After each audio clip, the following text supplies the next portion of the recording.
Hola, benvinguts a una nova anàlisi. Avui desgranarem un autèntic misteri geopolític que, literalment, ha estat amagat durant 75 anys. Ens situem just al final de la Segona Guerra Mundial. El món s'està redibuixant i de dalt a baix, d'acord? Doncs bé, avui revisarem uns documents històrics que destapen una campanya diplomàtica brutal, un esforç titànic que d'alguna manera va desaparèixer completament dels llibres d'història. És d'aquelles històries que ens demostren com els grans pactes internacionals poden arribar a esborrar del mapa iniciatives senceres. Som-hi! D'acord? Anem al gra. Imagineu unes caixes d'arxiu plenes de pols. L'any 2020, mentre s'investigaven fons privats a l'Arxiu Nacional de Catalunya, va sortir a la llum tota aquesta documentació inèdita. I atenció, perquè no parlem d'unes quantes cartes informals, no. Aquests papers demostren una activitat diplomàtica i d'intel·ligència d'altíssim nivell als Estats Units. Revelen que hi va haver una apel·lació formal a les Nacions Unides l'any 1945 i el més al·lucinant és que l'ONU la va arribar a acceptar i va donar legitimitat als seus autors. Fins a aquesta troballa, l'esforç es considerava pràcticament una anècdota sense cap mena d'autoritat oficial. Llavors, clar, la gran pregunta cau pel seu propi pes. Si hi havia aquesta mobilització tan impressionant i fins i tot era reconeguda per les altes esferes internacionals, com és que se'n va mantenir el secret durant més de 7 dècades? Què va passar exactament? Quins interessos croats, i compte amb això, quins sabotatges interns van forçar que tot això acabés enterrat en un calaix i silenciat per qui ho va viure? Per entendre aquesta autèntica novel·la d'espies, hem de fer un salt enrere i travessar l'Atlàntic. Secció 1. Lech Nova York, Catalunya.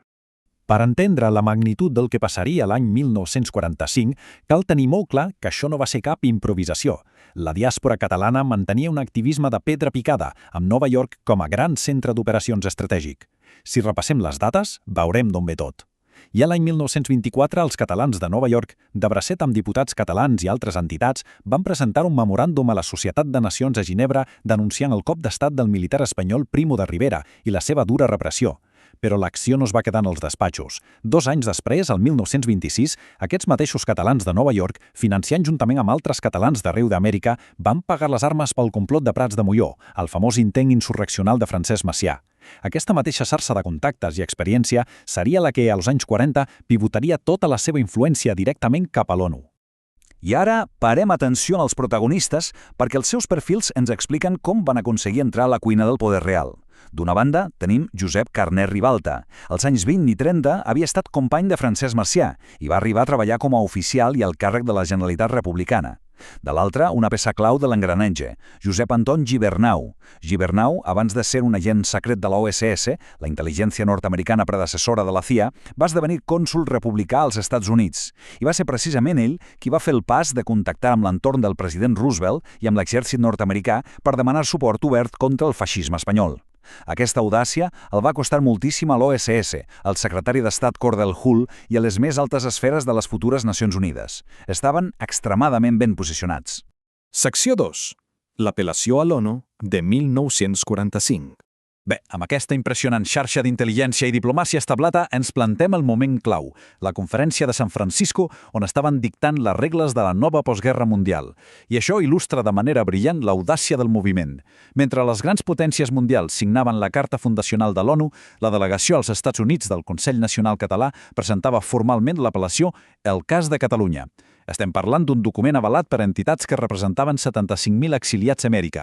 Exigien obertament el dret a la lliure determinació, subratllant la personalitat nacional de Catalunya a la cara del món sencer. Fixem-nos en la contundència de l'argumentació original del 1945. Jurídicament, l'apel·lació era implacable. Argumentava que Espanya no podia ser jutge i part en el conflicte. Deia literalment que qualsevol nació oprimida no pot esperar justícia del seu propi opressor.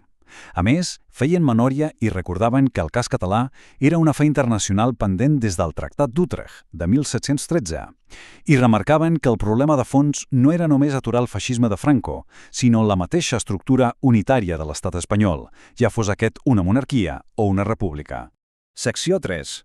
Espies, suborns i Joan March. Però és clar, mentre San Francisco es parlava de drets universals i de la Carta Atlàntica, a les despatxos foscos de Washington i d'Europa s'estava jugant una partida d'escacs molt diferent. Les fonts ens dibuixen un tauler geopolític tremendament complex. D'un costat, tenim les aspiracions dels exiliats catalans buscant l'autodeterminació i planificant accions amb els aliats. De l'altre costat, tenim els Estats Units, el Regne Unit i el mateix règim de Franco maniobrant des d'una pragmàtica absolutament freda i calculada. I aquí entra en joc una dada que literalment fa vertigen, amb el magnat Joan March pel mig. L'any 1942, per evitar de totes que l'ala dura de la falange facilités el control de Gibraltar a l'Alemanya nazi, els aliats van tirar de talonari. A través de Joan March van fer arribar un suborn massiu de 10 milions de dòlars, que era una autèntica fortuna a l'època. A canvi d'aquests fons, Franco va frenar la falange i va garantir als aliats que controlarien l'estret de Gibraltar. Aquesta jugada va canviar completament la perspectiva dels Estats Units. De sobte, mantenir un Franco que podien controlar els sortia molt més a compte que arriscar-se a una intervenció militar per restaurar una república inestable. Secció 4. El pacte EUA-Franco-Església Catòlica. Tot aquest joc d'equilibris ens porta al gran gir diplomàtic que acabaria sentenciant l'apel·lació catalana. Mentre l'ONU arrencava motors, a Madrid es va cuinar una transició de poder per rentar la cara al règim. Tot passa per una reunió ultrasecreta del juliol de 1945, atenció, amb la presència de l'arquebisbe de Toledo. Allà es pacta reduir dràsticament el poder de la falange, que feia massa pudor de l'eix derrotat, i cedir el control del govern a l'Acció Catòlica, sota les directrius del Vaticà, imposant aquest nacionalcatolicisme i amb una vaga promesa de restaurar la monarquia borbònica. Els Estats Units van acceptar el pacte a tres bandes el 18 de juliol de 1945. L'estabilitat del franquisme s'havia prioritzat per davant de qualsevol dret a l'autodeterminació. Secció 5. El boicot i l'oblit. Però el cop de gràcia no va venir només per la pressió internacional. Les fonts documentals revelen una història de sabotatge polític brutal dins del mateix exili. Vegem com s'esfondra el projecte pas a pas. Primer, el republicanisme espanyol rejuja qualsevol via independentista i s'alinea amb els interessos britànics. Segon, segons les investigacions, Josep Tarradellas va tenir un paper decisiu, exigint abandonar l'autodeterminació en nom de la unitat republicana. De fet, la Generalitat a l'exili va passar a finançar-se amb fons del govern republicà espanyol. I el colofó final, Carles Pi i Sunyer, que presidia el Consell Nacional de Catalunya, va cedir a tota aquesta pressió.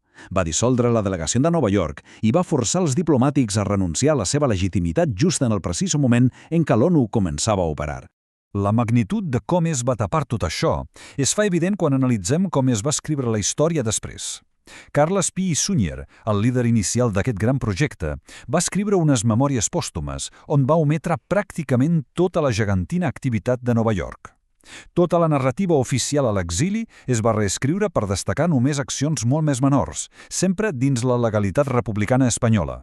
Així, figures com Tarradellas o Pi i Sunyer van passar la història amb aquesta visió de pragmatisme, mentre tot aquest enorme esforç diplomàtic, l'apel·lació, els contactes amb l'OAS i l'ONU, va quedar literalment amanuat en caixes privades, en silenci absolut, fins als nostres dies.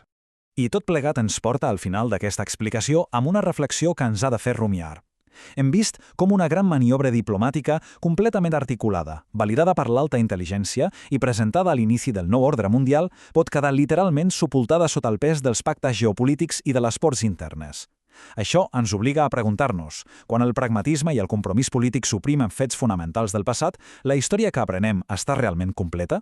O sempre estem a l'espera que algú obri una caixa pulsosa en un arxiu per descobrir la veritat que va quedar pel camí? Moltes gràcies per acompanyar-nos en aquesta revisió de la història. Ens veiem a la propera explicació.